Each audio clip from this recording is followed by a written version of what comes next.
Hey, this is Charlene with Venture Realty Group. I recently sat down with two local lenders, a bank and house lender and a secondary market lender, to discuss about the process of buying land and then building your dream home. Let's hear from our first lender. Hey, my name is Bill Oliva and I am with First Community Bank. I am Vice President of Commercial Lending here, and I have been doing that for over 5 years now. Have been with the bank a total of almost 18 years now. I'm here to talk to you guys today about tips on purchasing land, whether it be raw land, acreage, and other possibilities.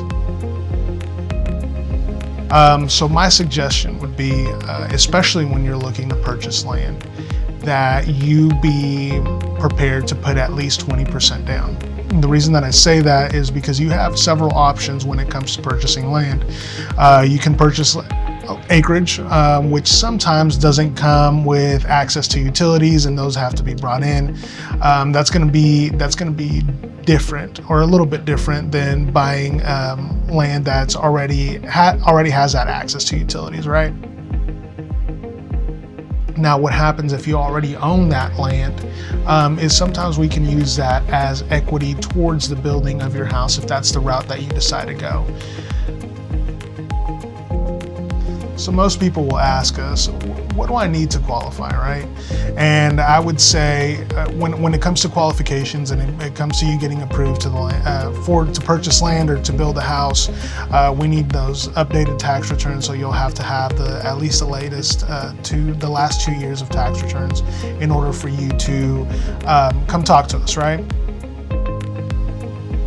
Usually when they come in, we need to have blueprints. We need to have a budget list of what you think it's going to cost you to build this home, and that's usually prepared by a contractor. With that being said, if you guys have any follow-up questions, if you have any future questions, or you have any needs that you think are coming up, we would love to help you here at First Community Bank. Myself or any part of our team would love to help you out in facilitating your purchase of land or acquisition of your new home. So we would love to help you here. Please let me know if we can do anything for you. Thank you, Bill Oliva with First Community Bank, for that great information. Now let's hear from our secondary market lender. Hi guys, this is Garrett Tuggle with First Community Bank. I'm a secondary mortgage loan officer, and I'm here to talk to you today about the transition between in-house construction financing and secondary market financing. One of the reasons why a borrower is going to want to refinance into secondary market after their construction is interest rate, primarily, amortization schedule. Secondary market typically will offer lower interest rates than what a borrower might have available to them through in-house, and 30-year amortizations to pay back your loan. The best time to start a conversation about refinancing into secondary market is actually at the beginning of your building process. One of the things we want to look out for is that the build for the new home is built to secondary market standards, so that it will be eligible for a refinance into secondary market once the construction is complete. This is something that gets overlooked sometimes because people have their own creative ideas of how they want to build their house, which we fully support and enjoy looking at neat houses like everybody else. But they do still have to be built to conforming standards, at least conforming enough so that there is a marketability aspect that can be compared to other homes in the area, so they'll conform enough for an accurate appraisal. Another reason that most people decide to go secondary market with their refinancing is just the simplicity. Once you get it sold into secondary market, you've got one fixed payment for 30 years or 20 years, 15 years, however you want to set up the amortization, and that payment will not change. That is a fixed payment for the duration of that amortization. The only way that payment can change is due to taxes or insurance fluctuations.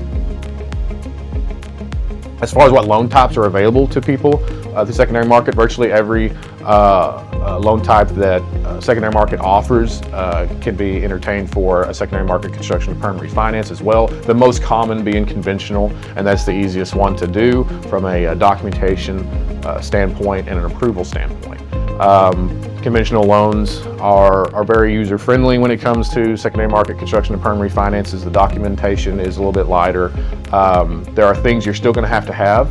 We're going to have income information. And if you're self-employed, we're going to need, tax returns, of course, identification, things like a certificate of occupancy that you'll get from your the county or city inspector where you build can come out and give a certificate of occupancy saying that this place is safe for habitation and that it meets all the codes and everything that we want to see for a safe dwelling. But there's many benefits to financing through secondary market, and the best time to start that conversation is, like I said, but towards the beginning of your build. Meet with your secondary officer, meet with your in-house officer, get the two of them together, make sure everybody gets on the same page. And here at First Community Bank, we've got a pretty good reputation for making that a smooth process. And if that's something that you or somebody you know would like to entertain, come meet with me. I'd be happy to sit down and talk with you. I know any of our in-house officers would be willing to speak with you as well about the prospects of building. And we are here to serve you, and it would be our honor and our pleasure. Thank you. Thank you, Garrett with First Community Bank. We've heard from both lenders, and it was such great information. If you have any more questions, reach out to me, and I would love to earn your trust in your business. Let's do it the Arantes way.